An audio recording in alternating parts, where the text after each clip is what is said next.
Collection கொண்டு வந்திருக்கேன். என்னன்னு பாருங்க. அதுல வந்து என்ன கலெக்ஷன்னா செட்டு தான் கொண்டு வந்திருக்கேன்.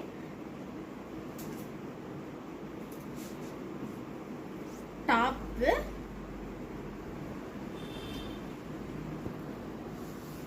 பேண்ட், ஷாலை பாருங்க. இப்ப ட்ரெண்டிங்ல இருக்க ட்ரெண்டிங் கலெக்ஷன் ஆகும் இது ஷால். அதுல வந்து 2 கலர் இருக்கு. ஒண்ணு வந்து பிங்க், பிங்க்னு சொல்ல முடியாது. அடுத்து இன்னொரு டாப் பாருங்க, சைனிங் கிளாத்ல வந்திருக்கு. இதுவும் வந்து செட்டு தான். ஒர்க் எல்லாம் பார்த்தோமா எவ்வளவு ஒர்க்கா இருக்கு, போடும்போது நல்லா இருக்கும். பார்த்தோமா ஷாலை பாருங்க. ஷால் கொஞ்சம் அதே கிளாத்ல தான். ஷாலும் நல்லா ஹெவி ஒர்க்கா இருக்கும் பாருங்க.